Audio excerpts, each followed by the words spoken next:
Hello everyone, आज हम start कर रहे हैं हमारा सेल का लेक्चर नंबर 4। इसके पहले लेक्चर नंबर 3 के अंदर हमने एंडोमेम्ब्रेन सिस्टम को पूरा कंप्लीट कर लिया है। आज हम देखने जा रहे हैं सेमी ऑटोनोमस ऑर्गेनेल्स को, यानी कि माइटोकॉन्ड्रिया और क्लोरोप्लास्ट को। तो चलो आज जानते हैं क्यों माइटोकॉन्ड्रिया और जो क्लोरोप्लास्ट इन्हें सेमी ऑटोनोमस कहते हैं। तो चलिए शुरू करते हैं हम माइटोकॉन्ड्रिया से। बेटा अगर मैं माइटोकॉन्ड्रिया की बात करूं तो जैसे मेरे पास अगर बहुत सारे हैं तो उसे मैं माइटोकॉन्ड्रिया कहूंगा। अगर मेरे पास एक सिंगल है तो उसे मैं कहूंगा माइटोकॉन्ड्रियन। माइटोकॉन्ड्रियन। अब बेटा फिर नेक्स्ट है कि मेरे को माइटोकॉन्ड्रिया को ऑब्जर्व करना है, माइक्रोस्कोप पे नीचे देखना है। तो पहली चीज तो ये कि इसका साइज बहुत छोटा होता है, तो माइक्रोस्कोप में इजीली नहीं दिखेगा। इसे स्टेनिंग देनी पड़ेगी, यानी कि कोई ना कोई डाई से इसे कलर देना पड़ेगा। तो बेटा यहाँ पर हमें क्या करनी पड़ेगी, इसकी स्टेनिंग करनी पड़ेगी। Need to be stained. और बेटा यहाँ पर जो हम स्टेन या फिर डाई यूज करते हैं उसे हम कहते हैं जॉनस ग्रीन डाई। ठीक है, कौन सी डाई? Janus green dye. फिर नेक्स्ट हम कह रहे हैं यहाँ पे कि माइटोकॉन्ड्रिया एब्सेंट इन। अब देखो अपन ने पढ़ा था आरबीसी के पास ऑर्गेनेल्स नहीं होते, तो बेटा माइटोकॉन्ड्रिया भी उसके पास क्या होगा? एब्सेंट होगा। तो हमारे पास इसका सबसे पहला आ गया आरबीसी। आरबीसी यानी कि red blood cell. Red blood cell के पास माइटोकॉन्ड्रिया क्या है? एब्सेंट है। फिर नेक्स्ट हम कह रहे हैं प्रोकैरियोटिक सेल्स। नेक्स्ट कौन हो गया? प्रोकैरियोटिक सेल, यानी कि बैक्टीरिया वगैरह। तो बेटा प्रोकैरियोट के पास कंपार्टमेंट्स एब्सेंट होते हैं और माइटोकॉन्ड्रिया भी क्या है? एक कंपार्टमेंट या फिर एक ऑर्गेनेल है जो प्रोकैरियोट के पास नहीं है। फिर नेक्स्ट है नंबर डिपेंड अपॉन। अब देखो माइटोकॉन्ड्रिया का काम क्या होता है? एनर्जी प्रोवाइड करना, एनर्जी प्रोड्यूस करना। तो जो सेल ज़्यादा एनर्जी की रिक्वायरमेंट रखते हैं या फिर जिन सेल को ज़्यादा एनर्जी की क्या है रिक्वायरमेंट है, वो ज़्यादा अपना काम करते हैं, तो बेटा उनके अंदर माइटोकॉन्ड्रिया का नंबर क्या होगा? ज़्यादा होगा। तो हम लिख सकते हैं in eukaryotic cell number of mitochondria depends upon the physiological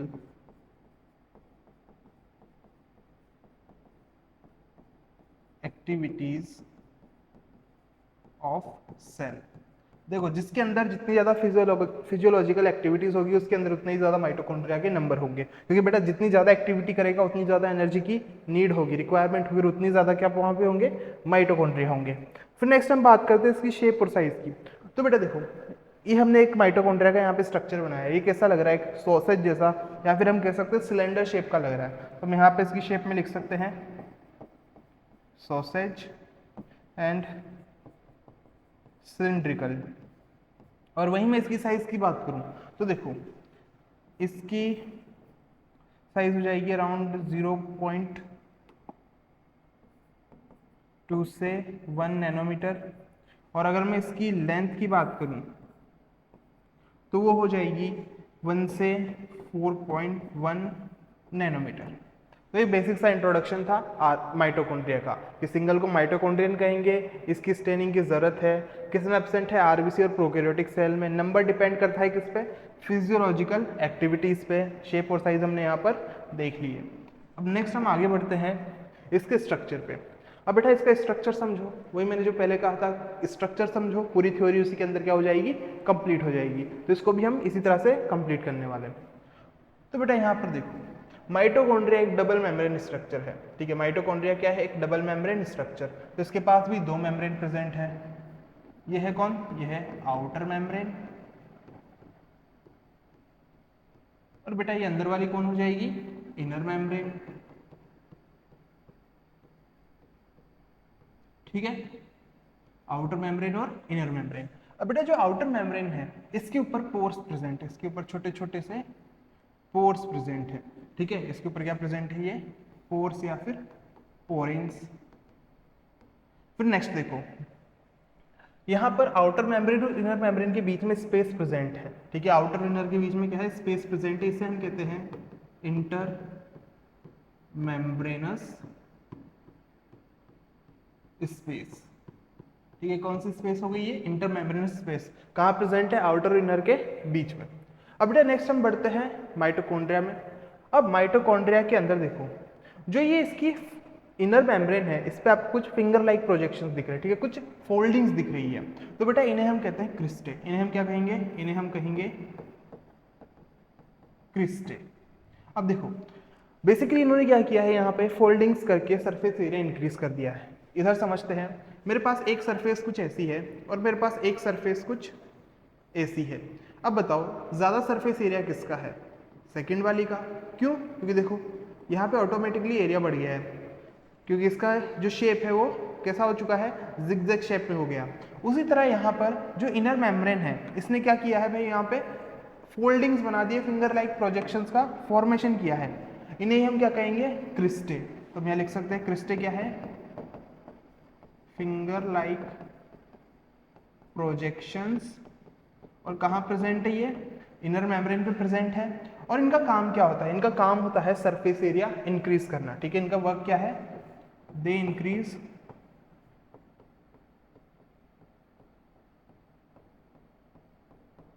surface area for energy production, ठीक है। अभी उसको हम आगे देख लेंगे। अब बेटा नेक्स्ट हम चलते हैं कि जो माइटोकॉन्ड्रिया है, एक ऑर्गेनेल है, इसके अंदर कोई ना कोई क्या होगा? ग्राउंड सब्सटेंस फिल्ड होगा, ठीक है। इसके अंदर क्या होगा? कोई ग्राउंड सब्सटेंस होगा। तो हम यहाँ पे ग्राउंड सब्सटेंस ले लेते हैं।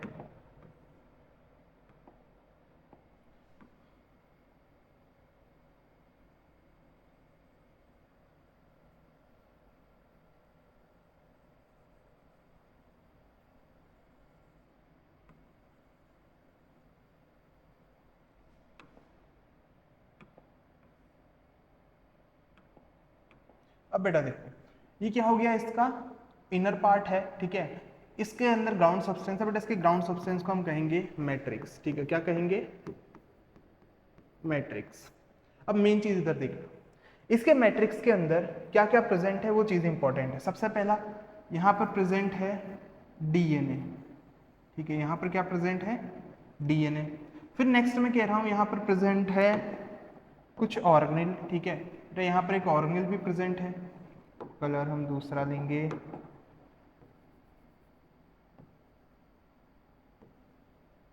तो देखो कौन कौन यहाँ पर है। सबसे पहली चीज इसके पास क्या है? ये डबल स्टैंडर्ड सर्कुलर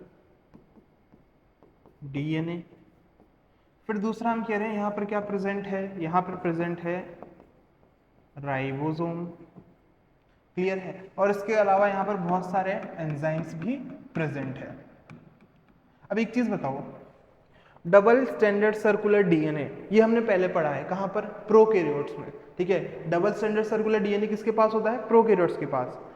फिर नेक्स्ट हम कह रहे हैं कि यहाँ पर राइबोसोम भी प्रेजेंट है। और बेटा जो राइबोसोम यहाँ प्रेजेंट है ये है कौन से टाइप के? 70s टाइप के। तो 70s राइबोसोम भी किसमें प्रेजेंट थे? प्रोकैरियोट में। पर हम क्या पढ़ रहे हैं? यूकैरियोट। तो देखो ये ऐसा ऑर्गेनेल है जो किसकी तरह कैरेक्टर्स रखता है? ये रखता है कैरेक्टर किसके? प्रोकैरियोट के। क्लियर है इतना? फिर नेक्स्ट हम आगे चलते हैं कि बेटा जो इसकी इनर मेम्ब्रेन है, इसकी इनर मेम्ब्रेन पे कुछ स्ट्रक्चर्स प्रेजेंट होते हैं, ठीक है। इसकी इनर मेम्ब्रेन पे ये कुछ स्ट्रक्चर्स प्रेजेंट होते हैं।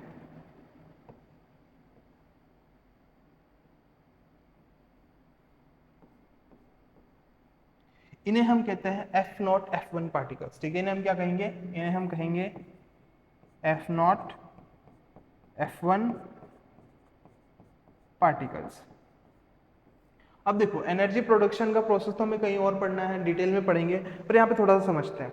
देखो क्या हो रहा है कि यहाँ पर जो इनर मेम्ब्रेन है इसने फिंगर लाइक प्रोजेक्शन कर दिया है और यहाँ पर इस सरफेस एरिया इंक्रीज कर दिया है। यहाँ पर प्रेजेंट है ये कौन? F0 F1 particle. अब ये जो इंटर मेम्ब्रेनस स्पेस है, ठीक है, जो इंटर मेम्ब्रेनस स्पेस है यहाँ पर प्रेजेंट होते हैं आयंस, कौन से? H+ आयंस, ठीक है। यहाँ पर H+ आयंस का कंसंट्रेशन क्या होता है? बहुत ज्यादा होता है। अब क्या होता है यहाँ पे कि जो H+ आयंस है इस F0 F1 पार्टिकल में से मूव करते हैं, यानी कि बाहर से किधर जा रहे हैं? अंदर। और बेटे जो इसका ऊपर वाला पार्ट है जो आपको सर्कुलर दिख रहा है इसे हम कह देते हैं हेड, ठीक है। तो जैसे यहाँ से H+ आयन मूव करता है तो इसका हेड जो है मूव हो जाता है। जैसे अभी ये हेड है, नीचे से H+ पार्टिकल जा रहा है, ठीक है, तो ये हेड क्या हो जाएगा? मूव हो जाएगा। और बेटा जैसे ही हेड मूव होगा, ठीक है, फिर रोटेट करेगा तो वहाँ पे किसका प्रोडक्शन होगा? ATP का प्रोडक्शन होगा। इतना क्लियर है? तो चलो एक बार डायग्राम को वापस से हम रिवाइज करते हैं कि जो हमारे पास माइटोकॉन्ड्रिया है कैसा स्ट्रक्चर है? डबल मेम्ब्रेन स्ट्रक्चर है। बाहर वाली आउटर मेम्ब्रेन, अंदर वाली इनर मेम्ब्रेन, दोनों के बीच में क्या प्रेजेंट है, इंटर मेम्ब्रेनस स्पेस। फिर नेक्स्ट हम कह रहे हैं कि जो बाहर वाली मेम्ब्रेनस पे क्या प्रेजेंट है, पोर्स प्रेजेंट है या फिर पोरेंस प्रेजेंट है। जो इनर मेम्ब्रेन है उस पे क्या है, फिंगर लाइक प्रोजेक्शंस प्रेजेंट है, नाम क्या है इनका, क्रिस्ट है। क्या कर रहे हैं, सरफेस एरिया इंक्रीज कर रहे हैं, किस लिए, for ATP production, for ATP production. फिर बेटा हम नेक्स्ट कह रहे हैं कि इनर मेम्ब्रेन पे ही F0 F1 पार्टिकल्स प्रेजेंट है जो एटीपी फॉर्मेशन करवाते हैं। फिर नेक्स्ट हम गए इसके इनर साइड पे, वहां पे क्या प्रेजेंट है, इसका ग्राउंड सब्सटेंस है जिसे हमने क्या कहा है, मैट्रिक्स। अब बेटा मैट्रिक्स में देखो क्या क्या प्रेजेंट है, मैट्रिक्स में प्रेजेंट है डबल स्टैंडर्ड सर्कुलर डीएनए, किसका कैरेक्टर है, प्रोकैरियोट का। क्या प्रेजेंट है, राइबोसोम, कौन सा, 70S, किसका कैरेक्टर है, प्रोकैरियोट्स का। बेटा इसके अलावा यहाँ पर बहुत सारे क्या प्रेजेंट है, यहाँ पर बहुत सारे एंजाइम्स भी प्रेजेंट है। कौन कौन से एंजाइम्स होंगे, ठीक है, उसको भी हम भी आगे डिटेल में देख लेंगे। तो ये आपको डायग्राम क्लियर हो गया होगा। अब नेक्स्ट हम चलते हैं इसके कंपोनेंट्स पे। तो चलो बेटा कंपोनेंट में सबसे पहले हमारे पास आ जाएगा इसकी आउटर मेम्ब्रेन, ठीक है। सबसे पहले है आउटर मेम्ब्रेन। तो आउटर मेम्ब्रेन के लिए हमने क्या कहा कि भाई जो आउटर मेम्ब्रेन है, सबसे पहली बात मेम्ब्रेन है, तो मेम्ब्रेन किसकी होगी, लिपिड बाइलेयर की। फिर नेक्स्ट अब कह रहे हैं कि इसकी मेम्ब्रेन पोर्स प्रेजेंट है या फिर पोरेंस प्रेजेंट है, तो हम लिख देंगे ये बनी है लिपिड बाइलेयर से, और यहाँ पे क्या प्रेजेंट है, पोरेंस प्रेजेंट है। तो चलो एक कंपोनेंट कंप्लीट हो गया। नेक्स्ट हम चलते हैं इनर मेम्ब्रेन पे। अब बेटा इनर मेम्ब्रेन को देखो, इनर मेम्ब्रेन भी मेम्ब्रेन है, लिपिड की बनी होगी, सिंपल सी चीज है। फिंगर लाइक प्रोजेक्शंस प्रेजेंट है, नाम क्या है, क्रिस्ट है। उस पे कोई पोर्स प्रेजेंट नहीं है, यानी पोरिंस वहां पर क्या हो गए, एब्सेंट हो गए। तो चलो इसको लिख लेते हैं हम कि ये लिपिड बाइलेयर से बनी है या फिर लिपिड बाइलेयर है। बेटा मैंने बताया था कि इसके ऊपर क्या है, F0 F1 पार्टिकल्स लगे हुए हैं, तो हम लिख देंगे यहाँ पर F0 F1 पार्टिकल्स प्रेजेंट हैं। फिर बेटा नेक्स्ट हम कह रहे हैं कि यहाँ पर जो F0 F1 पार्टिकल्स है बेसिकली क्या करा रहे हैं, वो एटीपी प्रोडक्शन करा रहे हैं, ठीक है। क्या करा रहे हैं, वो एटीपी प्रोडक्शन करवा रहे हैं। और बेटा यहाँ पर एंजाइम भी प्रेजेंट है, बेसिकली इलेक्ट्रॉन ट्रांसपोर्ट सिस्टम के एंजाइम्स यहाँ पर प्रेजेंट है। अब ये ETS क्या होता है, किस तरह से वर्क करता है, इसे हम रेस्पिरेशन में देखेंगे, ठीक है। तो ये हमारे पास क्या हो गई, इनर मेम्ब्रेन। अब देखो इनर मेम्ब्रेन में कुछ फोल्ड्स प्रेजेंट है, ठीक है। जो इनर लेयर है उसमें क्या है, कुछ फोल्ड्स प्रेजेंट है, inner layer folded to form finger like projections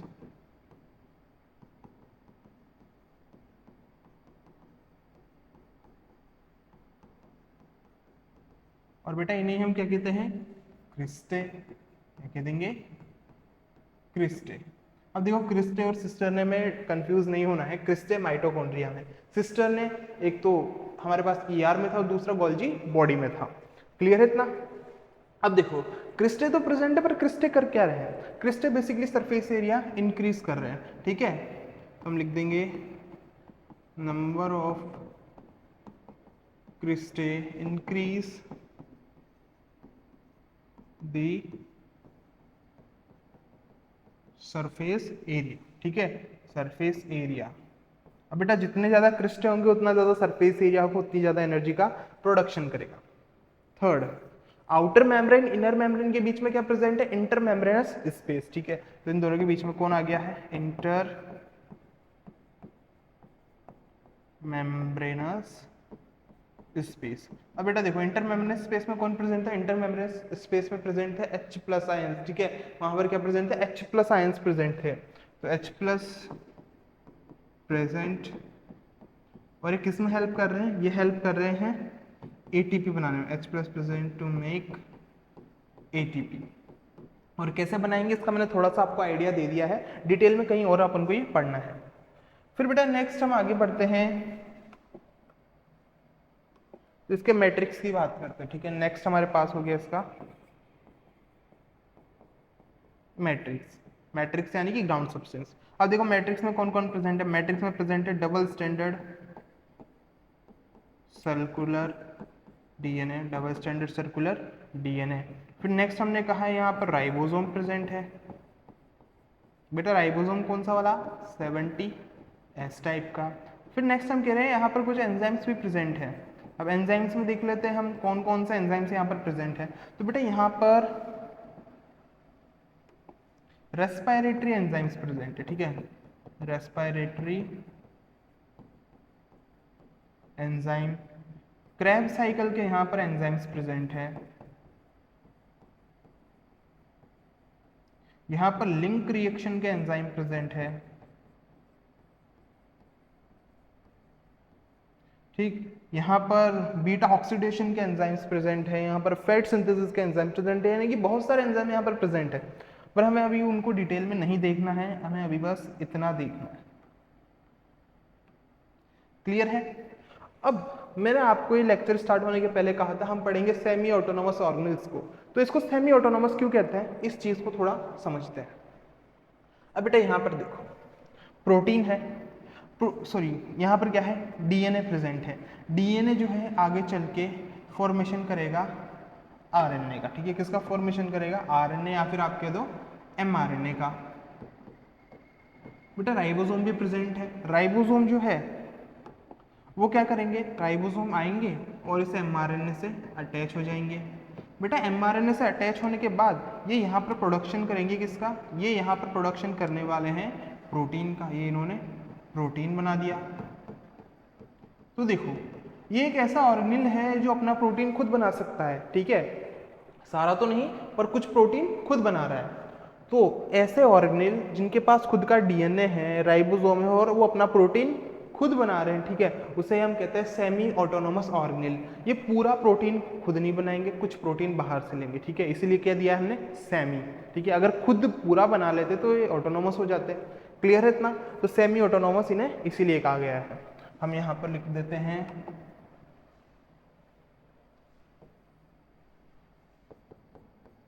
it is a semi autonomous organelle as it make its own protein, ठीक है।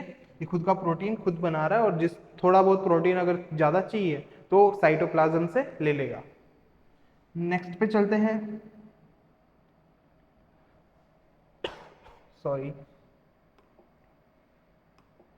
अब बेटा नेक्स्ट हम बात कर रहे हैं इसके डिवीजन की, ठीक है, डिवीजन इन माइटोकॉन्ड्रिया।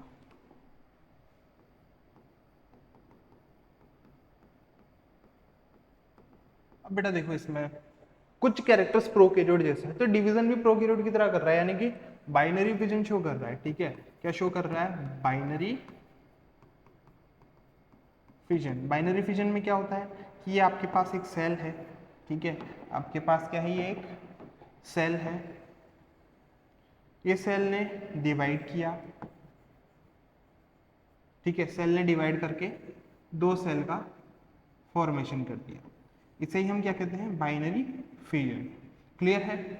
तो यहां पर हम कहेंगे ये मदर सेल था और ये दोनों क्या है, डॉटर सेल। अब बेटा नेक्स्ट हम आगे चलते हैं प्लास्टिड पे। तो सबसे पहली चीज, प्लास्टिड किन में मिलेंगे, प्लास्टिड मिलेंगे प्लांट्स में। ये एनिमल्स में क्या है, एब्सेंट है, ठीक है, प्लास्टिड एनिमल्स के पास एब्सेंट है। चलो लिख लेते हैं हम इसे कि किस में मिलने वाले, ये मिलेंगे हमें प्लांट सेल में और यूग्लिनॉइड में। यूग्लिनॉइड यानी कि यूग्लिना, ठीक है।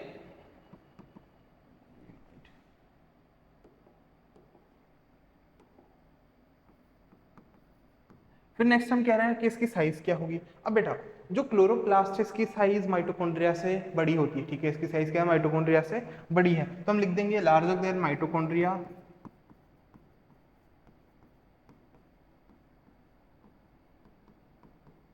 और ये माइक्रोस्कोप के नीचे इजीली दिख जाएगा, ठीक है। माइटोकॉन्ड्रिया से क्या है, इसकी साइज बड़ी है।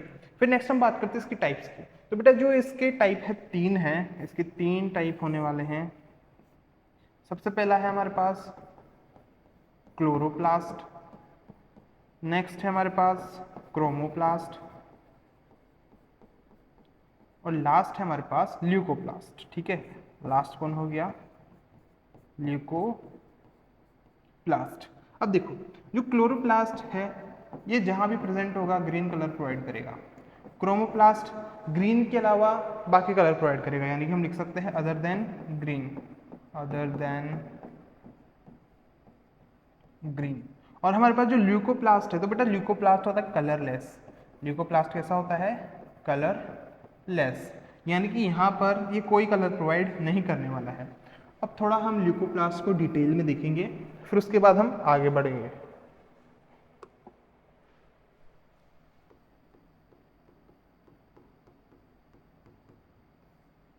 अब बेटा देखो, ल्यूकोप्लास्ट 3 टाइप का है।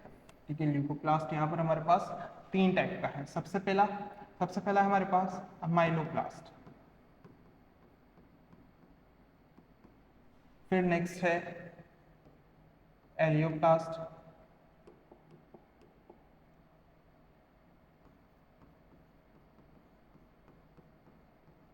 और नेक्स्ट है हमारे पास एल्यूरोप्लास्ट। अब जैसा कि हमने कहा कि जो क्लोरोप्लास्ट है ग्रीन कलर प्रोवाइड कर रहा है, जो क्रोमोप्लास्ट है ग्रीन के अलावा दूसरे कलर प्रोवाइड कर रहा है, कोई कलर प्रोवाइड नहीं कर रहा, तो ये कुछ और काम करेगा। तो बेटा इसका काम होता है स्टोरेज। ठीक है, इसका काम क्या होता है? स्टोरेज। ठीक है, या फिर हम इसको स्टोरेज प्लास्टिड भी कह देते हैं। ठीक है, इसको हम क्या कह सकते हैं? Storage plastid. अब देखो, इसके 3 टाइप, अमाइलोप्लास्ट, एलियोप्लास्ट और एल्यूरोप्लास्ट। तो ये तीनों के तीनों डिफरेंट चीजों को क्या करते हैं? प्लांट में स्टोर करते हैं। जैसे प्लांट में क्या क्या हो सकता है? Carbohydrate, protein, fat. ठीक है, ये सारी चीजें प्रेजेंट होंगी, तो उनको क्या करने वाले? स्टोर करने वाले। जैसे हम बात करें अमाइलोप्लास्ट की, तो बेटा अमाइलोप्लास्ट जो है स्टोर करता है स्टार्च को। ठीक है, स्टोर किसे करेगा? ये स्टोर करेगा स्टार्च को। अगर हम इसके एग्जाम्पल की बात करें तो वो हो जाएगा पोटैटो ट्यूबर। ठीक है, एग्जाम्पल क्या हो जाएगा? Potato tuber. फिर नेक्स्ट हम बात करें एलियोप्लास्ट। अब देखो, एलियो ऑयल थोड़ा थोड़ा मिल रहा है। ठीक है, तो किसको स्टोर करने वाला है? ऑयल को स्टोर करने वाला है। ये स्टोर करेगा ऑयल को। एग्जाम्पल क्या दे सकते हो? ग्राउंडनट, जैसे मूंगफली है। मूंगफली भाई कैसी रहती है? कलरलेस रहती है। बाहर का छिलका हटाओ, अंदर का कैसा रहेगा? कलरलेस रहेगा। किसे स्टोर करता है वो? ऑयल को। करके देखना, मूंगफली लेना, उसका छिलका हटाना, उसको ऐसे दोनों उंगलियों के बीच में पीस के देखना, आपकी उंगलियों पे थोड़ा थोड़ा सा क्या आ जाएगा? ऑयल आ जाएगा। तो किसे स्टोर कर रहा है? ये ऑयल को। फिर नेक्स्ट है एल्यूरोप्लास्ट। बेटा एल्यूरोप्लास्ट स्टोर करता है प्रोटीन को। कैसे स्टोर करेगा? ये स्टोर करेगा प्रोटीन।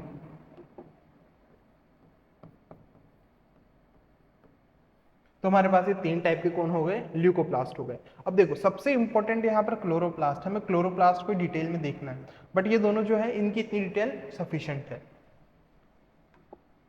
अब देखो इधर, ये हमने एक प्लांट बना दिया है। ठीक है, इसमें डिफरेंट लोकेशन से इसकी लीफ, स्टेम, रूट वगैरह हमें बताना है कहाँ पर कौन सा प्लास्टिड प्रेजेंट होगा।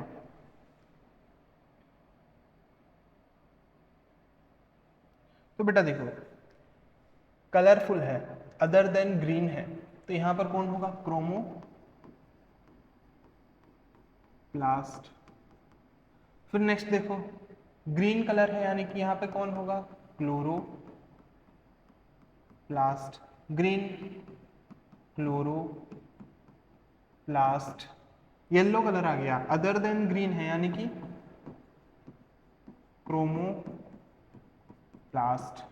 फिर नेक्स्ट देखो, ये इसकी स्टेम है, स्टेम में कोई कलर नहीं है, तो यहां पर कौन हो जाएगा? ल्यूको प्लास्ट। यहां पर रूट्स में भी कौन हो जाएगा? ल्यूको प्लास्ट। अब एक चीज देखना है, यहाँ पर ये जो लीफ है येलो कलर की है, इसमें क्रोमोप्लास्ट प्रेजेंट है, यानी कि कभी ना कभी तो ये लीफ ग्रीन कलर की होगी। ठीक है, यानी कि कभी कभी इसमें क्या प्रेजेंट हुआ? क्लोरोप्लास्ट।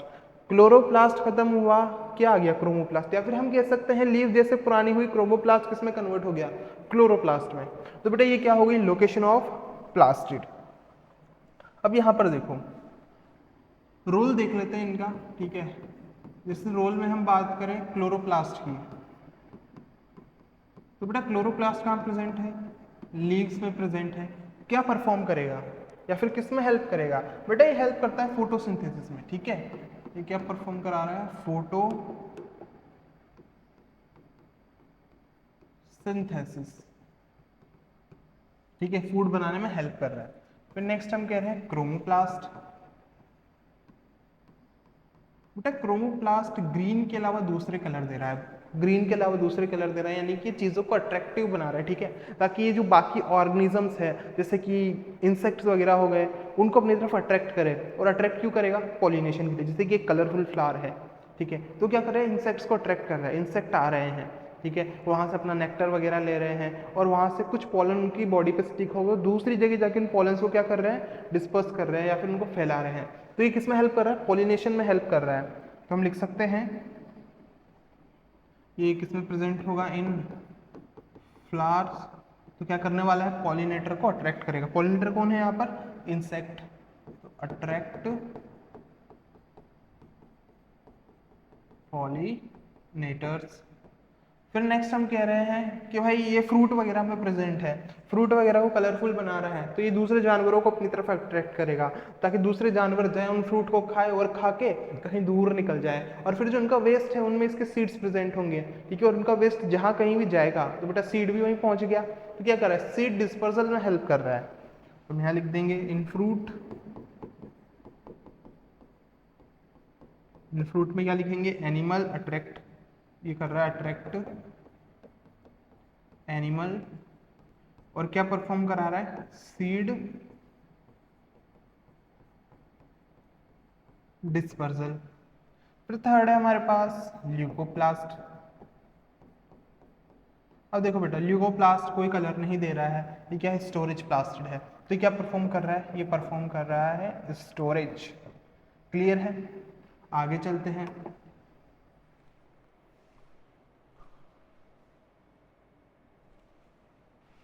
अब बेटा नेक्स्ट हमें देखना है पिगमेंट्स, कि ये जो डिफरेंट कलर्स प्रोवाइड कर रहे हैं तो यानी कि इनमें कुछ ना कुछ पिगमेंट प्रेजेंट है। और कौन कौन से पिगमेंट प्रेजेंट है हम उनको देखते हैं। सबसे पहले हम बात करते हैं यहाँ पे क्लोरोप्लास्ट की। तो बेटा देखो ये चीज़ आप 7th 8th 9th बहुत पहले से पढ़ते आ रहे हो। क्लोरोप्लास्ट यानी क्लोरोफिल, ठीक है, क्लोरोप्लास्ट मिल रहा है क्लोरोफिल से। तो यहाँ पर जो पिगमेंट प्रेजेंट होगा, ठीक है, यहाँ पर जो पिगमेंट प्रेजेंट होगा कौन होगा? क्लोरोफिल, ठीक है, कौन सा पिगमेंट प्रेजेंट होगा? क्लोरोफिल। इसके अलावा यहाँ पर कैरोटीन और ज़ेंथोफिल भी प्रेजेंट हो सकते हैं। कैरोटीन प्लस ज़ेंथोफिल, मैंने कहा हो सकते हैं, होंगे ही, जरूरी नहीं है। फिर नेक्स्ट हम चलते हैं क्रोमोप्लास्ट पे। तो बेटा क्रोमोप्लास्ट में भी पिगमेंट प्रेजेंट होंगे जैसे कि कैरोटीन। कैरोटीन, अब बेटा कैरोटीन किस में प्रेजेंट होता है? कैरोटीन प्रेजेंट होगा फॉर एग्जांपल कैरेट में, ठीक है, किस में प्रेजेंट हुआ? कैरेट में। जैसे कैरोटीन कैरेट, कैरेट का कौन सा कलर? Red colour. तो कैरोटीन जो है बेसिकली हम लिख देंगे यहाँ पर बीटा कैरोटीन।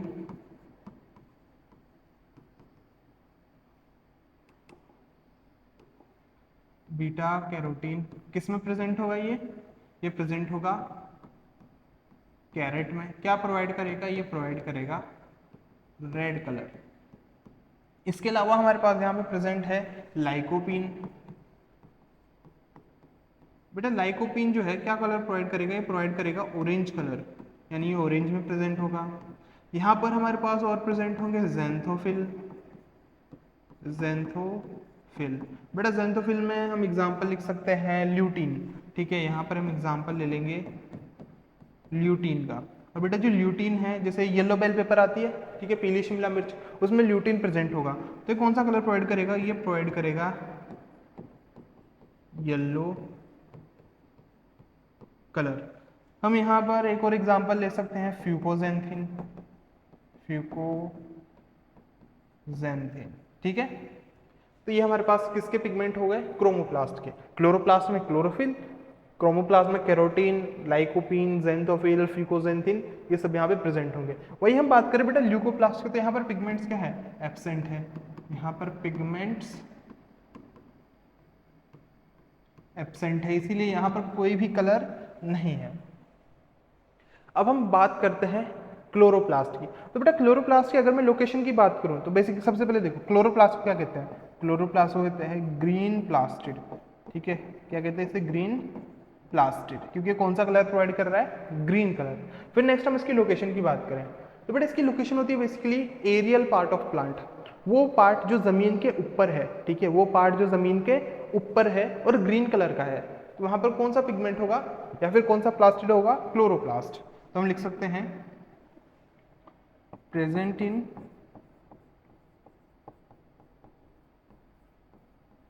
ग्रीन पार्ट या फिर green aerial part, green aerial part, ठीक है।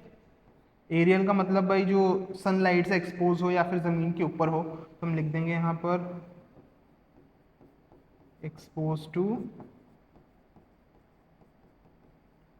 सनलाइट, ठीक है। एरियल में आ जाएगा स्टेम प्लस लीफ, ठीक है। ये क्या हो गया, एरियल पार्ट हो गया। अब नेक्स्ट हम आगे चलते हैं इसके स्ट्रक्चर पे। पहले इसकी साइज और शेप देख लेते हैं। बेटा हमने कहा कि इसकी साइज जो है वो बड़ी है किससे, माइटोकॉन्ड्रिया से, और इसका शेप कैसा है, सर्कुलर है, ठीक है। इसका शेप कैसा हो गया, सर्कुलर हो गया, फ्लैट डिस्क लाइक हो गया। तो चलो इसकी सबसे पहले हम देखते हैं साइज। देखो माइटोकॉन्ड्रिया का क्या था, ये 0.2 से 1, और ये कितना था, 1 से 4.1, ठीक है। अब हम इसकी बात करते हैं, तो इसमें हो जाएगा 2 से 4 नैनोमीटर और 5 टू 10 नैनोमीटर, ठीक है। इसे हम थोड़ा उधर लिख देंगे,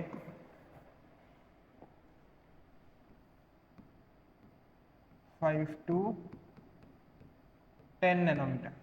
अब बेटा नेक्स्ट हम बात करते हैं शेप की। तो शेप कैसी है, फ्लैट है, डिस्क लाइक शेप है, ठीक है, फ्लैट डिस्क लाइक, या फिर आप कह सकते हो लेंस लाइक, इसकी ये क्या है, शेप है।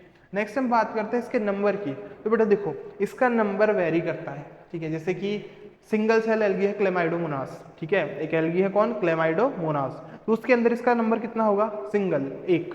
वही हम बात करें मीजोफिल सेल की, जैसे लीफ है, लीफ के अंदर क्या प्रेजेंट होगा, मीजोफिल सेल, तो मीजोफिल सेल में इसका नंबर बहुत ज्यादा हुआ, कितना, 30 to 40, ठीक है। तो नंबर क्या है, डिफरेंट है। तो चलो लिख लेते हैं हम नंबर में। सबसे पहले हमारे पास है जैसे एक क्लेमाइडोमोनास है,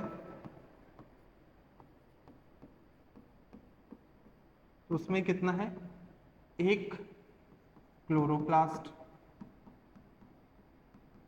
फिर नेक्स्ट हम कह रहे हैं कि हमारे पास एक मीजोफिल सेल है,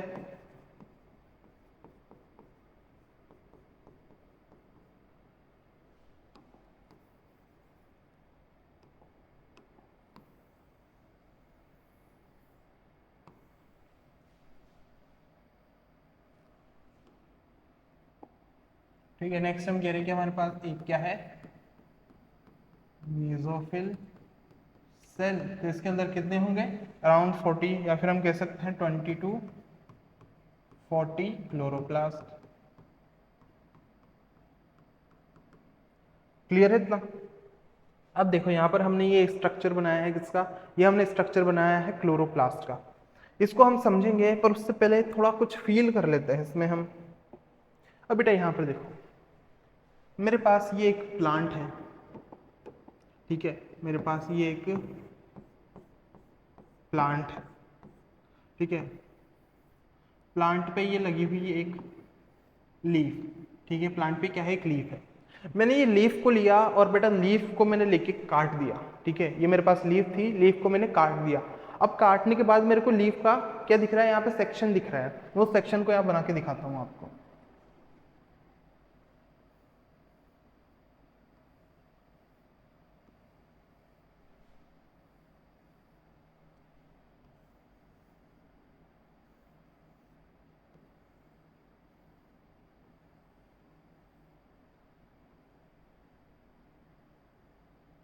यहाँ पर देखो ये लीफ थी, मैंने लीफ को काट दिया, मेरे पास कुछ ऐसा सेक्शन आया है। इसमें मेरे को क्या देखने को मिलेगा, एक लेयर ऊपर की, एक लेयर नीचे की। तो बेटा इसे हम कहते हैं एपिडर्मिस। क्या कहेंगे, एपिडर्मिस। तो ऊपर का क्या हो गया, अपर एपिडर्मिस,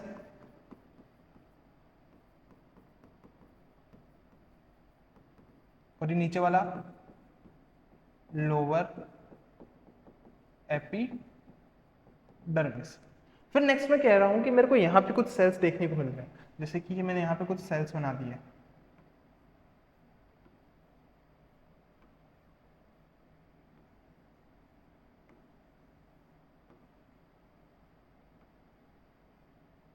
ठीक है। यहाँ पर मैंने कुछ सेल्स बना दी। बेटा ये जो सेल है, ठीक है, ये जो सेल है ये कौन है, ये है मेसोफिल सेल। ठीक है, कौन सा सेल है, मेसोफिल सेल है। फिर बेटा इस मेसोफिल सेल की हम डिटेल में गए। ठीक है, हमने क्या किया, इस मेसोफिल सेल को थोड़ा और पास से देखा, तो मैंने यहाँ पे एक मेसोफिल सेल बना दिया है। अब बेटा सेल है, डिफरेंट ऑर्गेन्स प्रेजेंट होंगे। यहाँ पर एक ऑर्गेनेल प्रेजेंट है जो कुछ ऐसा दिख रहा है। कौन है ये है क्लोरोप्लास्ट। कौन है ये, क्लोरोप्लास्ट। और यही क्लोरोप्लास्ट मैंने यहाँ पर ड्रॉ किया है, जिसे हम डिटेल में देखने वाले हैं। तो थोड़ा सा वापस इमेजिन करना कि सबसे पहले हमने लिया है एक प्लांट। ठीक है, प्लांट के हम गए थोड़े ऊपर, हमें वहाँ पे मिली कौन, लीफ मिली। लीफ को मैंने काट दिया, बीच से उसका सेक्शन कर दिया। अब मुझे यहाँ पर लीफ का कुछ ऐसा स्ट्रक्चर देखने को मिल रहा है, अपर एपिडर्मिस, लोअर एपिडर्मिस, बीच में कौन है, मेसोफिल सेल है। ठीक है, ये डिटेल वाला डायग्राम नहीं है, बस समझने के लिए हमने यहाँ पे ऐसा बना दिया है। बीच में कौन है, मेसोफिल सेल। अब बेटा मेसोफिल सेल को मैंने यहाँ डिटेल में देखा, सेल है तो इसके पास सारे ऑर्गेनेल प्रेजेंट होंगे। यहाँ पे मुझे एक ऑर्गेनेल मिला, कौन, क्लोरोप्लास्ट। ठीक है, ये क्लोरोप्लास्ट मेरे को कैसे पता चला, क्योंकि डबल मेम्ब्रेन है। ठीक है, यहाँ पर क्या है, डबल मेम्ब्रेन है, और इसी को हम यहाँ पर डिटेल में देखने वाले। तो लोकेशन आपके दिमाग में क्लियर हो गई होगी, क्लोरोप्लास्ट कहाँ मिलेगा, लीफ, लीफ के अंदर मेसोफिल सेल, मेसोफिल सेल के अंदर कौन, क्लोरोप्लास्ट। अब चलते हैं हम इस डायग्राम पे। अब बेटा देखो, क्लोरोप्लास्ट में हमारे पास कितनी मेम्ब्रेन होगी, दो मेम्ब्रेन। ठीक है, तो यहाँ पर हमारे पास कौन हो गई, ये है आउटर मेम्ब्रेन, किसकी बनी होगी, लिपिड बाइलेयर की। आउटर मेम्ब्रेन पे क्या प्रेजेंट है, ये पोर्स प्रेजेंट है। ठीक है, कौन है, ये पोर्स प्रेजेंट है। फिर बेटा हम गए किधर, इनर मेम्ब्रेन पे। तो ये नेक्स्ट कौन है, ये है इनर मेम्ब्रेन। बेटा इनर मेम्ब्रेन भी किसकी बनी होगी, लिपिड बाइलेयर की। इसके पास कोई भी पोर्स प्रेजेंट नहीं है। फिर हम आगे गए, पर आगे जाने से पहले एक चीज देखो, दोनों के बीच में स्पेस प्रेजेंट है, यानी इंटर मेम्ब्रेन स्पेस प्रेजेंट है। अब नेक्स्ट देखते हैं ग्राउंड सब्सटेंस को।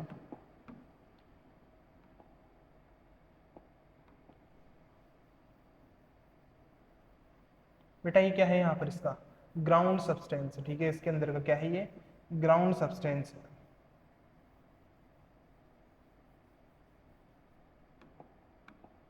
ठीक है, इस ग्राउंड सब्सटेंस को हम कहते हैं स्ट्रोमा। क्या कहेंगे, स्ट्रोमा। क्लियर है इतना। सबसे पहले outer membrane, inner membrane, inner membrane पे पोर्स प्रेजेंट है, आउटर मेम्ब्रेन पे पोर्स प्रेजेंट है, इनर मेम्ब्रेन पे कोई पोर नहीं है। अंदर के साइड पे ग्राउंड सब्सटेंस है, नाम क्या है इसका, स्ट्रोमा। अब नेक्स्ट देखो, यहाँ पर ऐसे कुछ डिस्क लाइक स्ट्रक्चर्स प्रेजेंट है, कुछ ऐसे डिस्क लाइक स्ट्रक्चर प्रेजेंट, या फिर मान लो से 5 का सिक्का होता है वैसे स्ट्रक्चर प्रेजेंट है। इसे हम कहते हैं बेटा थाइलाकोइड। क्या कहते हैं इसे, थाइलाकोइड। ठीक है, क्या नाम दिया इसे, थाइलाकोइड। अब बेटा ऐसा देखो, यहाँ पर बहुत सारे थाइलाकोइड है, जैसे एक के ऊपर एक अरेंज है। ठीक है, मैं बहुत सारे थाइलाकोइड को क्या कर दिया, मैंने एक के ऊपर एक अरेंज कर दिया। अब यहाँ पे एक स्ट्रक्चर बन गया, यानी कि ग्रुप ऑफ थाइलाकोइड बन गया। इसे हम कह देंगे ग्रेना। ठीक है, क्या कहेंगे, ग्रेना। तो सिंगल है तो थाइलाकोइड, बहुत सारे हैं तो ग्रेना। तो यहाँ पर देखो क्या है, बहुत सारे थाइलाकोइड एक दूसरे के ऊपर अरेंज है, स्टेक्ड है, तो बेटा इसे हम क्या कहेंगे, ग्रेना या फिर ग्रेनम। तो हम यहाँ पर लिख देते हैं ग्रेनम। जैसे अगर मैं सिंगल की बात करूँ तो ग्रेनम, मैं इन सब की बात करूँ तो ग्रेना। अब नेक्स्ट देखो, एक ग्रेना को दूसरे ग्रेना से जोड़ रहा है, बीच में थाइलाकोइड। ठीक है, एक ग्रेना को दूसरे ग्रेना से थाइलाकोइड जोड़ रहा है। तो बेटा ये वाला जो थाइलाकोइड है ना, इसे हम कहते हैं स्ट्रोमल लेमेले। क्या कहते हैं, स्ट्रोमल लेमेले, क्योंकि स्ट्रोमा में प्रेजेंट है। ठीक है, तो हम इसे क्या कह देंगे, स्ट्रोमल लेमेले। ठीक है, कौन हो गया, स्ट्रोमल लेमेले। क्लियर है इतना। हमने क्या कहा कि 5 के जैसे सिक्के हैं, कि 5 सिक्के जैसा स्ट्रक्चर है, एक दूसरे के ऊपर अरेंज है, ग्रेनम कहते हैं इन्हें, सिंगल को थाइलाकोइड कहेंगे। एक थाइलाकोइड दूसरे ग्रेनम को क्या कर रहा है, कनेक्ट कर रहा है, तो बेटा इसे हम क्या कहेंगे, स्ट्रोमल लेमेले। अब नेक्स्ट देखो, यहाँ पर जो इसका स्ट्रोमा है, ठीक है, इसका ग्राउंड सब्सटेंस, इसमें कुछ और भी स्ट्रक्चर प्रेजेंट है। जैसे मैं इसको बना देता हूँ, याद आइए किसा है, ये क्या है बेटा, डबल स्टैंडर्ड सर्कुलर डीएनए। कौन है ये है डबल स्टैंडर्ड सर्कुलर डीएनए। इसके अलावा यहाँ पर प्रेजेंट है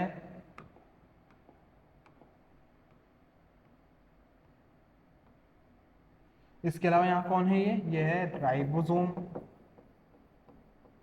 बेटा राइबोसोम भी कौन से, 70S टाइप, यानी कि वापस से प्रोकैरियोट वाले फीचर आ गए। क्लियर है इतना। तो देखो इधर हम कह रहे हैं आउटर इनर स्ट्रोमा, स्ट्रोमा में थाइलाकोइड, थाइलाकोइड एक दूसरे के ऊपर अरेंज, तो ग्रेनम। बेटा ग्रेनम जो है, ठीक है, एक ग्रेनम को दूसरे ग्रेनम से कौन कनेक्ट कर रहा है, स्ट्रोमा लेमेला। अब एक चीज देखो, हमारा मेन मुद्दा क्या था, क्लोरोप्लास्ट कहाँ प्रेजेंट है। तो ये जो आपको थाइलाकोइड दिख रहा है, ठीक है, ये जो थाइलाकोइड है बेटा, इसकी जो मेम्ब्रेन है ना, थाइलाकोइड की कौन, मेम्ब्रेन, ये थाइलाकोइड की मेम्ब्रेन, इसके ऊपर प्रेजेंट है कौन, क्लोरोप्लास्ट, ठीक है, सॉरी क्लोरोफिल, इसके ऊपर कौन प्रेजेंट है, क्लोरोफिल। ये हमने यहाँ पे क्लोरोफिल बना दिया।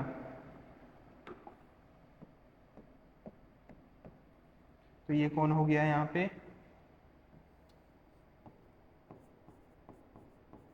क्लोरोफिल।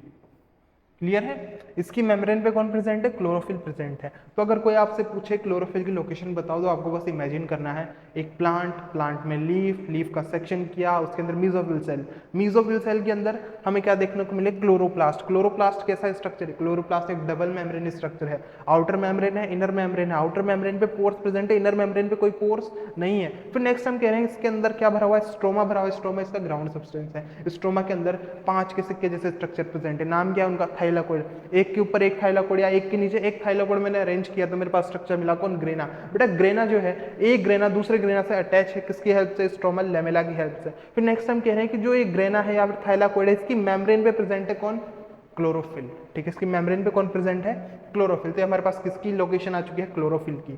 फिर नेक्स्ट हम आगे गए, हमने इसके स्ट्रोमा को और देखा। बेटा देखने पे हमें क्या मिला यहाँ पर कि double standard circular DNA present है, किसका कैरेक्टर है, प्रोकैरियोट का। फिर नेक्स्ट हमें यहाँ पे कौन मिला, राइबोसोम, कौन सा टाइप, 70S टाइप, किसका कैरेक्टर है, प्रोकैरियोट का, यानी कि प्रोकैरियोटिक कैरेक्टर शो कर रहे हैं। फिर नेक्स्ट हमको पता है कि डीएनए है, राइबोसोम है, डीएनए क्या बनाएगा, बेटा डीएनए बनाएगा एमआरएनए। डीएनए क्या बनाएगा, ये एमआरएनए। एमआरएनए पे कौन अटैच हो जाएगा, बेटा एमआरएनए पे अटैच हो जाएगा ये राइबोसोम। ठीक है, एमआरएनए पे कौन अटैच हो गया, राइबोसोम। बेटा जो राइबोसोम है किसका फॉर्मेशन करेगा, ये फॉर्मेशन करेगा प्रोटीन का। ठीक है, इसने क्या बना दिया, ये प्रोटीन। और बेटा ये ऐसा ऑर्गेनेल है जो अपना प्रोटीन खुद बना रहा है, थोड़ा प्रोटीन बाहर से लेगा, कहाँ से, साइटोप्लाज्म से। तो ऐसा ऑर्गेनेल जिसके पास खुद का डीएनए है, राइबोसोम है, प्रोटीन फॉर्मेशन कर रहा है, तो ऐसे कोई हम क्या कहेंगे, सेमी ऑटोनॉमस ऑर्गेनेल। कौन सा ऑर्गेनेल, सेमी ऑटोनॉमस ऑर्गेनेल। तो हमने अभी तक 2 ऑर्गेनेल देखे, माइटोकॉन्ड्रिया और कौन, क्लोरोप्लास्ट, दोनों के दोनों कैसे, सेमी ऑटोनॉमस ऑर्गेनेल। तो यहाँ पर इसकी ये डिटेल डायग्राम में कंप्लीट हो गई है। अब हम इसकी डिटेल लिख लेते हैं, फिर उसको एक बार रिवाइज कर लेंगे।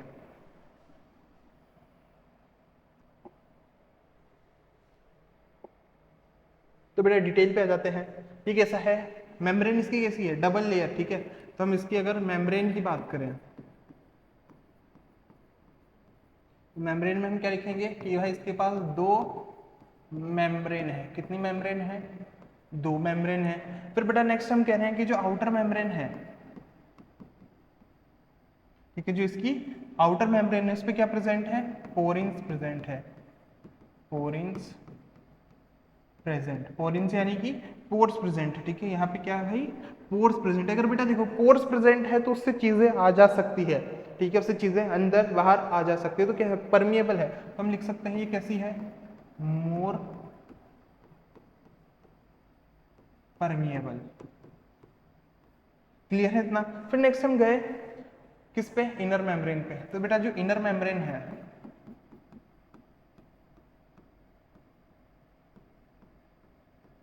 अब देखो जो इनर मेम्ब्रेन है, इनर मेम्ब्रेन में क्या होने वाला है कि भाई लिपिड बाइलेयर की बनी हुई है, इस पर कोई पोर्स प्रेजेंट नहीं है। तो ये और ये दोनों की दोनों किससे बनी है, लिपिड बाइलेयर से, लिपिड बाइलेयर। इसमें भी हम लिख देंगे लिपिड बाइलेयर। आगे चलते हैं, नेक्स्ट हमारे पास है मेम्ब्रेन सिस्टम। ठीक है, नेक्स्ट इसका मेम्ब्रेन सिस्टम।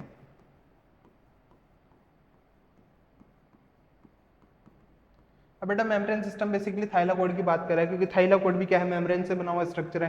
तो हम कह देंगे यहाँ पर कौन प्रेजेंट है, थाइलाकोइड प्रेजेंट है। ठीक है, कौन प्रेजेंट है यहाँ पे, थाइलाकोइड प्रेजेंट है।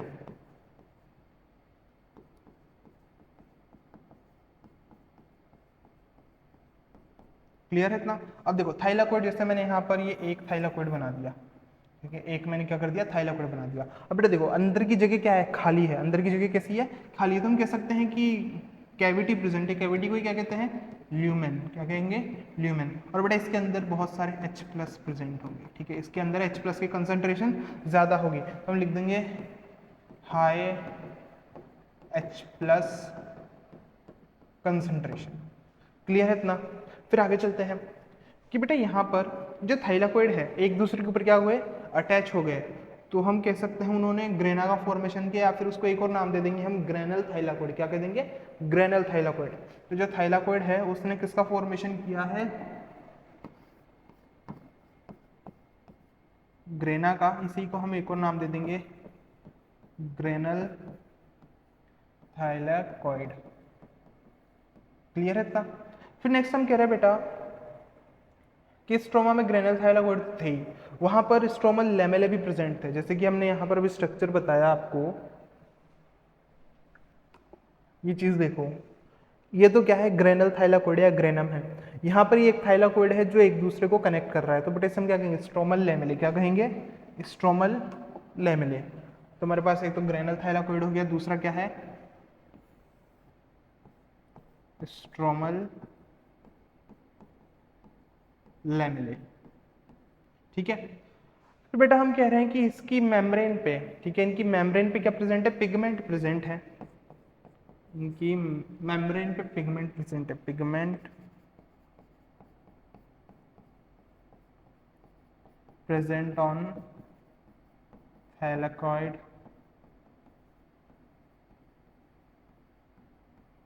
मेम्ब्रेन। ठीक है।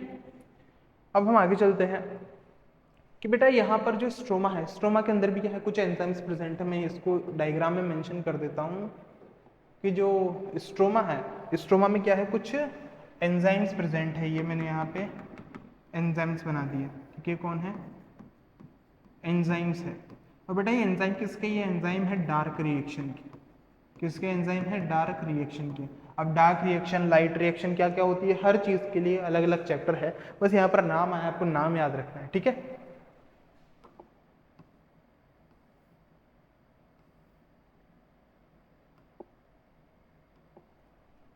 चलो नेक्स्ट देखते हैं हम यहाँ पर स्ट्रोमा। ठीक है, स्ट्रोमा में क्या है भाई, स्ट्रोमा में डार्क रिएक्शन के एंजाइम है, जैसे कि रूबिस्को। ठीक है, कौन है, रूबिस्को। बेटा रूबिस्को क्या है, रूबिस्को वो प्रोटीन है जो सबसे ज्यादा पाया जाता है, ठीक है, अर्थ पे सबसे ज्यादा प्रोटीन कौन सा है, रूबिस्को।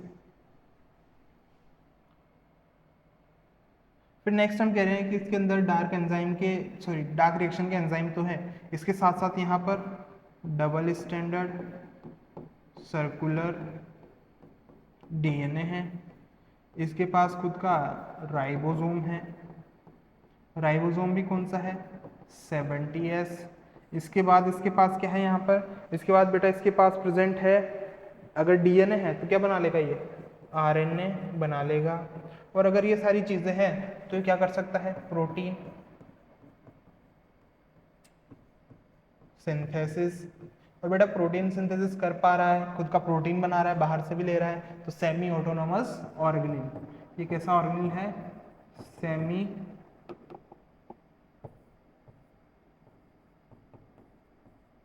Autonomous organelle. ठीक है, कौन सा ऑर्गेनिल है, सेमी ऑटोनोमस ऑर्गेनिल। तो देखो ये पूछ रहा है कि माइटोकॉन्ड्रिया और क्लोरोप्लास्ट के बीच में क्या क्या सिमिलरिटी है। तो बेटा सबसे पहले सिमिलरिटी, तो दोनों के पास क्या है, डबल मेम्ब्रेन है। तो कैसे है, डबल मेम्ब्रेन है। क्या दोनों की मेम्ब्रेन पे पोर्स प्रेजेंट है, हाँ, कौन सी वाली पे, आउटर मेम्ब्रेन पे। तो pores present on outer membrane. फिर नेक्स्ट हम कह रहे हैं कि दोनों के दोनों क्या है, सेमी ऑटोनोमस ऑर्गेनिल, यानी कि इनके पास क्या प्रेजेंट है, इनके पास अपना डबल स्टैंडर्ड सर्कुलर डीएनए है, इन दोनों के पास क्या है, आरएनए है, कौन सा, 70s टाइप का। ठीक है, तो ये क्या कर लेंगे, अपना प्रोटीन भी खुद बना लेंगे। अब बेटा देखो, ये जो दोनों कैरेक्टर है, ये दोनों कैरेक्टर तो किसके हैं, प्रोकैरियोट के, और ये दोनों क्या है, यूकैरियोट।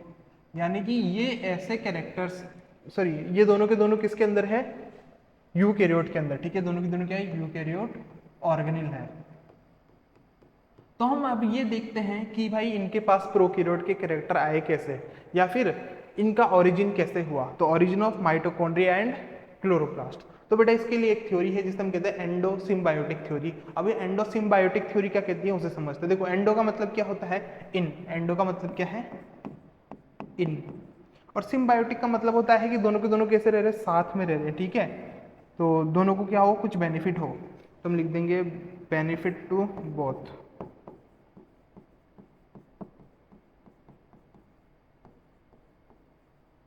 तो भाई दोनों साथ में रह रहे हैं और इनको क्या हो रहा है, कुछ बेनिफिट हो रहा है। अब किससे बेनिफिट हो रहा है, कैसे हो रहा है, उसे देखते हैं। तो बहुत टाइम पहले, ठीक है, बहुत टाइम पहले कुछ ऐसा मान लो एक बड़ा सेल था। ठीक है, कोई बड़ा सेल था और ये एक छोटा सा सेल था। कौन है ये, माइटोकॉन्ड्रिया। अब बेटा क्या हुआ, इस बड़े सेल ने इस छोटे सेल को अपने अंदर ले लिया। ठीक है, बड़े सेल ने क्या किया, छोटे सेल को अपने अंदर ले लिया, ये छोटा सेल इसके अंदर आ गया। और बेटा इसके अंदर आने के बाद ये दोनों साथ साथ रहने लगे। ठीक है, दोनों के दोनों क्या रहने लगे, साथ साथ रहने लगे। ये इसका काम कर देता है, इसका काम कर देता है, यानी दोनों को क्या हो रहा है, बेनिफिट हो रहा है। ठीक है, सिम्बायोटिक रिलेशनशिप में रह रहे हैं। तो ये कौन हो गया हमारे पास, large cell,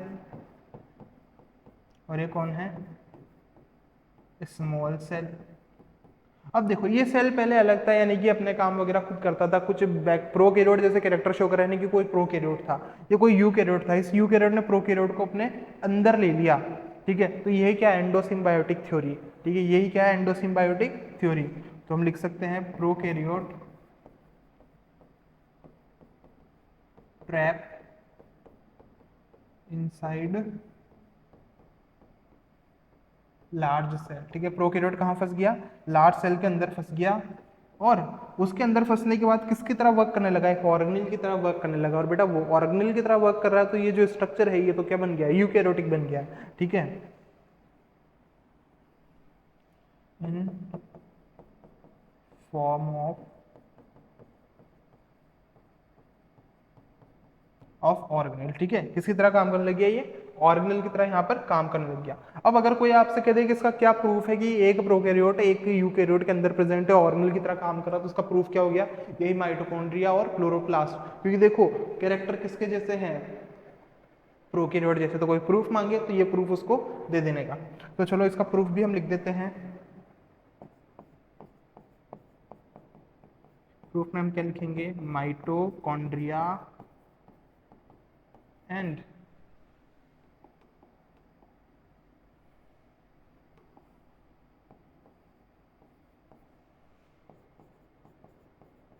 chloroplast show many similarities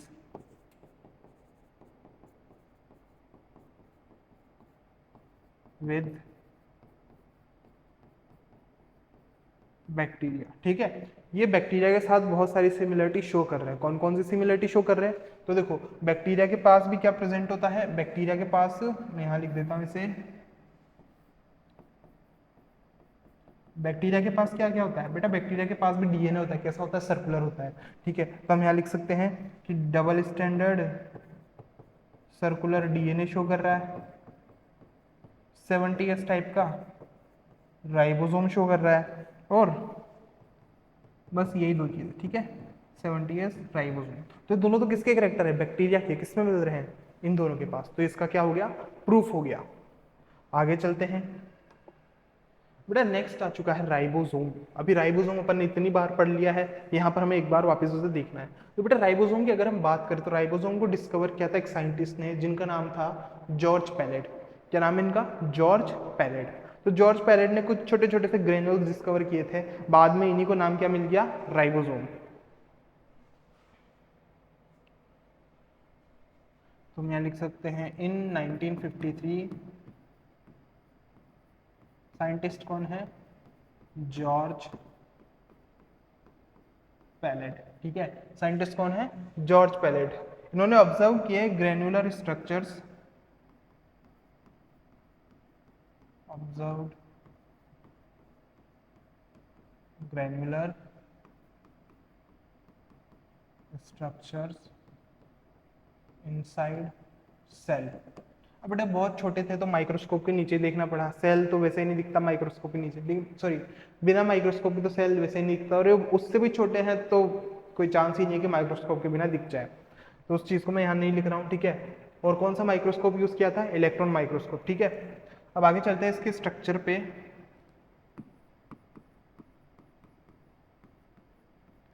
तो बेटा जो राइबोसोम है इसकी दो सब यूनिट होती है। ठीक है, इसकी क्या होती है? दो सब यूनिट होती है, जिसे मैंने ये बना दिया 1 2। ठीक है, इसको हम कहते हैं स्मॉल सब यूनिट, इसे हम कहते हैं लार्ज सब यूनिट। ठीक है, ये कौन सी है? स्मॉल, और ये कौन सी है? लार्ज। अब देखो, जब मुझे लार्ज और स्मॉल को जोड़ना है, यानी मुझे कुछ ऐसा स्ट्रक्चर बनाना है, ठीक है, तो बेटा यहाँ पर इनको जोड़ने के लिए कौन लगता है? इनको जोड़ने के लिए हमें चाहिए मैग्नीशियम। ठीक है, इन दोनों को हमने यहाँ पर जोड़ा है किसकी हेल्प से? इस मैग्नीशियम की हेल्प से। ठीक, फिर नेक्स्ट हमारे पास जगह करनी पड़ेगी, मैं यहाँ लिख देता हूँ magnesium required to attach large and small subunit. ठीक है, अब नेक्स्ट हम बात करते हैं इसके स्ट्रक्चर की। तो स्ट्रक्चर तो हुआ, नेक्स्ट हम बात करते हैं इसके केमिकल्स की, किससे बना हुआ है।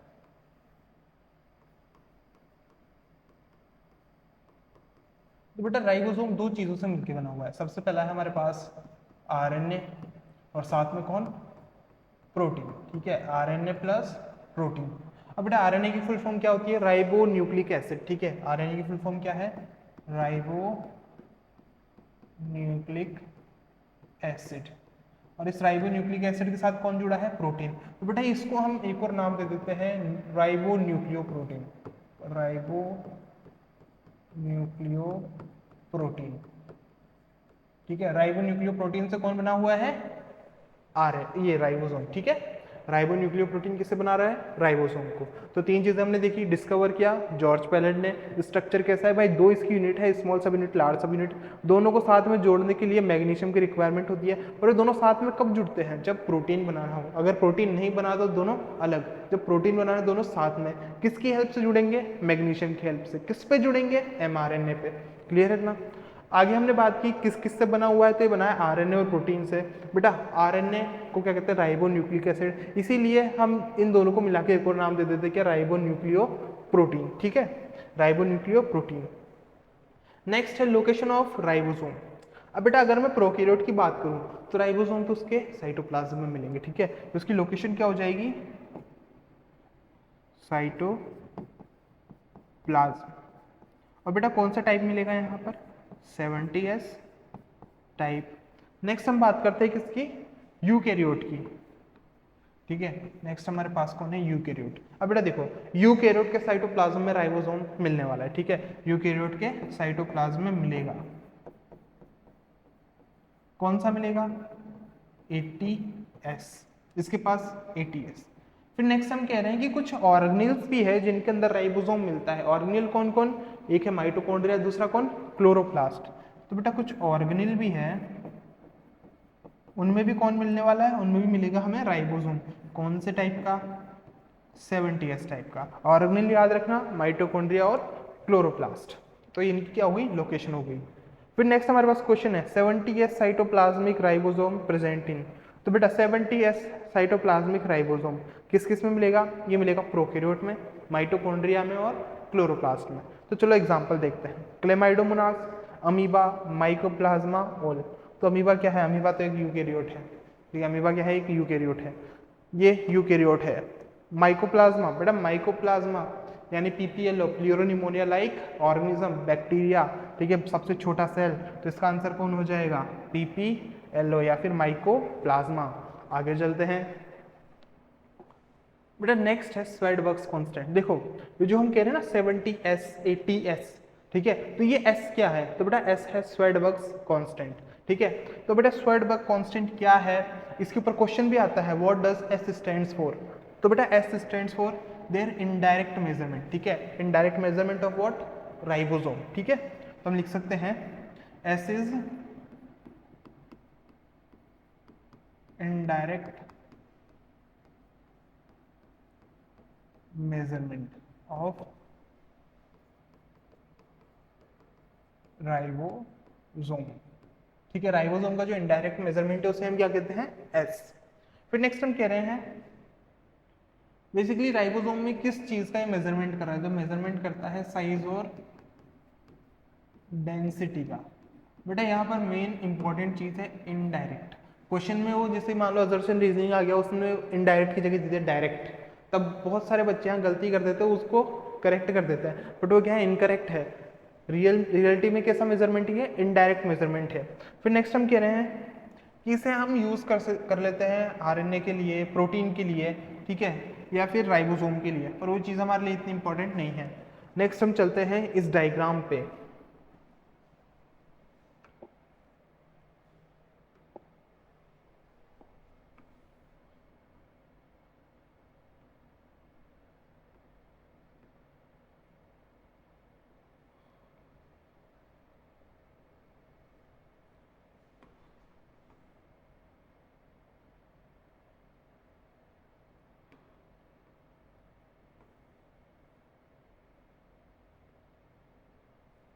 चलो कोई नहीं, अब बेटा इधर देखो, ये मेरे पास एक सेल है, सेल के अंदर न्यूक्लियस है।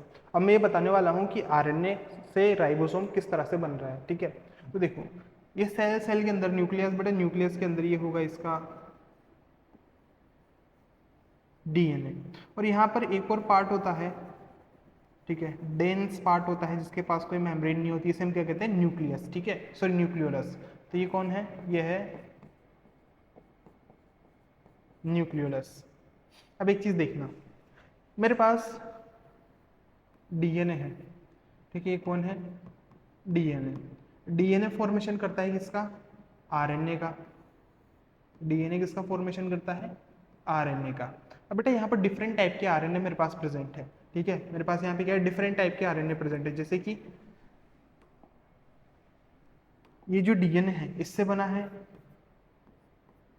टी आरएनए, इससे बना है मेरे पास आर आरएनए, इससे बना है मेरे पास एम आरएनए, ठीक है। तो इस डीएनए से मेरे पास डिफरेंट टाइप के क्या बन गए, आरएनए बन गए।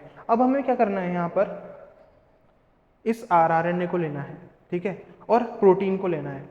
आरआरएनए और प्रोटीन को मिलाने से क्या बनेगा मेरे पास, राइबोसोम। देखो नाम ही है आर, आर यानी कि राइबोसोमल आरएनए, और राइबोसोमल आरएनए प्रोटीन के साथ मिलकर किसका फॉर्मेशन करेगा, राइबोसोम का। तो चलो कैसे होता है उसे देखते हैं। सबसे पहले हमने क्या किया कि जो एमआरएनए था, ठीक है, ये जो एमआरएनए था इसे बाहर साइटोप्लाज्म में भेज दिया, ये एमआरएनए साइटोप्लाज्म में आ गया। एमआरएनए से बेटा अटैच हो गई ये राइबोसोम, पहले से कुछ राइबोसोम थे, प्रोटीन का फॉर्मेशन किया। ये कौन है, प्रोटीन। क्लियर है इतना। फिर नेक्स्ट हम कह रहे हैं कि ये आरआरएनए यहाँ पे पहले से प्रेजेंट है, ये कौन था, ये था एमआरएनए। कंफ्यूज मत होना, ठीक है। यहाँ बाहर मतलब न्यूक्लियस से बाहर कौन गया, एमआरएनए, उस पर राइबोसोम अटैच हुए, प्रोटीन का फॉर्मेशन किया, प्रोटीन बन गया। अब बेटा ये जो प्रोटीन है, ये प्रोटीन इस न्यूक्लियोपोर से होता हुआ अंदर, ठीक है, जो न्यूक्लियस का पोर, इसे हम क्या करें, न्यूक्लियर पोर, इससे होता हुआ कहाँ गया, अंदर गया। तो हम इसे कुछ शेप दे देते हैं, ये कहाँ आ गया, यहाँ आ गया। अब देखो नेक्स्ट क्या होगा, ये पहुंच चुका है न्यूक्लियोलस के पास, और जो हमारा आरआरएनए है ये भी कहाँ है, अंदर ही प्रेजेंट है। तो बेटा न्यूक्लियोलस क्या करेगा, इस आरआरएनए प्रोटीन को मिलाएगा, ठीक है, आरआरएनए और प्रोटीन को साथ में मिलाएगा, और किसका फॉर्मेशन कर देगा, यहाँ पर ये फॉर्मेशन कर देगा ये राइबोसोम की सब यूनिट का। और ये राइबोसोम की सब यूनिट अब यहाँ से न्यूक्लियर पोल से होती हुई बाहर आ गई, कहाँ पे, साइटोप्लाज्म में। क्लियर है? तो इस तरह से किसका फॉर्मेशन हुआ है, इस राइबोसोम का। तो देखो यहाँ पे कौन कौन सी यूनिट बाहर आई, एक बड़ी यूनिट, एक छोटी यूनिट। बड़ी वाली को हम क्या कहेंगे, लार्ज सब यूनिट, और इस वाली को स्मॉल सब यूनिट। अब बेटा देखो, न्यूक्लियस प्रेजेंट है, तो यानी कि ये क्या है, ये एक यूकैरियोटिक सेल है। और यूकैरियोटिक सेल में जो लार्ज सब यूनिट होती है ये कौन सी होती है, ये होती है 60s। और जो स्मॉल सब यूनिट होती है ये कौन सी होती है, 40s। देखो दोनों लार्ज सब यूनिट प्रेजेंट है। अब क्या होगा कि मुझे प्रोटीन बनाना है। प्रोटीन बनाने के लिए देखो क्या चाहिए, एक तो राइबोसोम चाहिए, दूसरा mRNA चाहिए। mRNA यहाँ बन रहा था, mRNA बाहर आ गया। ये मेरे पास यहाँ पे बाहर कौन है, ये है mRNA। ये जो दोनों यूनिट है इस पे जाके क्या हो जाएंगी, बाइंड हो जाएंगी। ये लो, ये मैंने यहाँ पर बाइंड कर दी, ठीक है, दोनों की दोनों इससे बाइंड हो गई। अब बेटा देखो, बाइंड करने के लिए यहाँ पर मुझे क्या चाहिए, मैग्नीशियम चाहिए। यहाँ मुझे किसकी रिक्वायरमेंट है, मैग्नीशियम की। मैग्नीशियम इन्हें बाइंड कर देगा, बाइंड करते ही वापस किसका फॉर्मेशन, प्रोटीन का फॉर्मेशन। क्लियर है? तो हमने क्या कहा, डीएनए से आरएनए बनता है। आरएनए 3 टाइप का, टीआरएनए, आरआरएनए, एमआरएनए। एमआरएनए बाहर गया, एमआरएनए बाहर जाके इसके ऊपर राइबोसोम अटैच हुआ, राइबोसोम से प्रोटीन बना, प्रोटीन बाहर से अंदर गया, यानी कि साइटोप्लाज्म से न्यूक्लियोप्लाज्म में। तो बेटा देखो क्वेश्चन आ सकता है, साइटोप्लाज्म से न्यूक्लियोप्लाज्म में कौन गया, इसका आंसर हो जाएगा प्रोटीन। वही मैं बात करूं, न्यूक्लियोप्लाज्म से साइटोप्लाज्म में कौन गया, तो उसका आंसर क्या हो जाएगा, एक तो आरएनए और दूसरा राइबोसोम। क्लियर है इतना?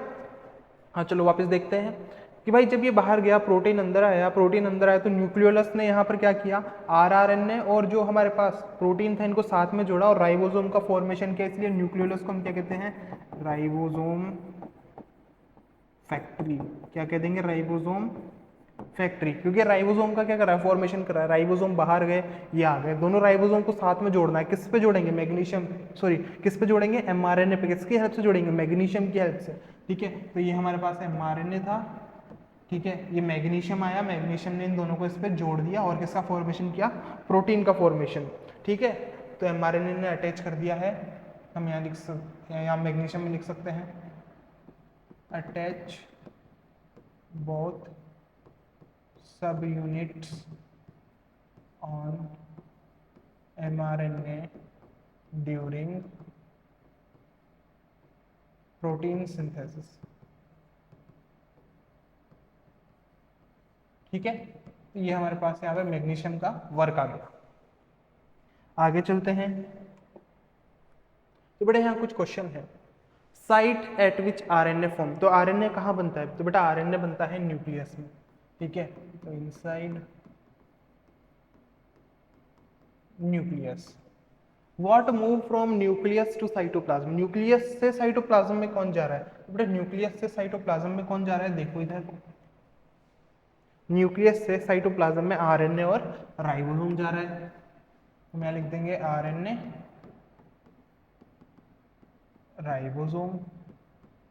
फिर नेक्स्ट हम कह रहे हैं ribosome subunit move from, तो बेटा राइबोसोम कहाँ बना था, कहाँ बना था ये, न्यूक्लियस में। तो न्यूक्लियस से साइटोप्लाज्म में जा रहा है, किसकी बात कर रहे हैं, सब यूनिट की, यानी ये भी दोनों साथ में जुड़े नहीं है, दोनों अलग अलग है। तो हम लिख सकते हैं ribosome subunit move from nucleus to cytoplasm.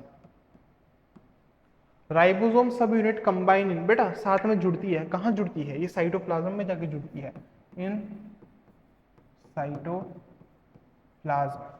Dash is required to combine ribosome subunit, बेटा कौन चाहिए, मैग्नीशियम, मैग्नीशियम चाहिए नहीं। What moves from cytoplasm to nucleus, ये हमने अभी देख लिया है, यही इसका आंसर आएगा। ठीक है, कौन, राइबोसोम। अब नेक्स्ट देखो, जो हम कह रहे हैं कि भाई प्रोकैरियोट और यूकैरियोट दोनों के पास राइबोसोम प्रेजेंट है। प्रोकैरियोट वाले कौन है, 70s, यूकैरियोट वाले कौन से हैं, 80s। तो बेटा यहाँ पर देखो, यहाँ पर भी कोई स्मॉल होगा,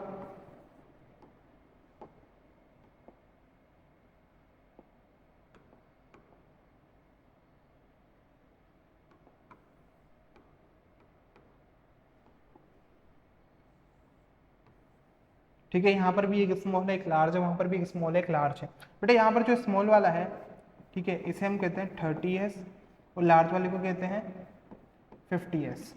और वहीं मैं बात करूँ 80s में, तो यहाँ पे स्मॉल वाला कौन हो जाएगा, यहाँ पर स्मॉल वाला हो जाएगा 40s, लार्ज वाला हो जाएगा 60s। इसमें मैथ्स नहीं लगानी है कि भाई 60 और 40 तो 100 होते हैं, नहीं। यहाँ पर बस आपको इतना याद रखना है कि 70s वाला, इसके अंदर 2 यूनिट है, स्मॉल वाली को 30s, लार्ज वाली को 50s। यहाँ पे 80s में स्मॉल वाली 40s, लार्ज वाली 60s। तो हमारा यहाँ पर राइबोसोम पूरा कंप्लीट हो गया है। तो हमने 3 ऑर्गेनेल को कंप्लीट कर लिया, माइटोकॉन्ड्रिया, क्लोरोप्लास्ट और राइबोसोम। क्लियर है इतना? अगर आपको कोई भी डाउट हो इसमें अभी तो आप नीचे पूछ सकते हैं। तो बेटा आज की इस वीडियो में बस हम इतना ही रखेंगे, और मैंने जैसा आपसे कहा कोई डाउट हो तो आप नीचे पूछ सकते हैं। तो आज के लिए इतना ही। Thank you and bye.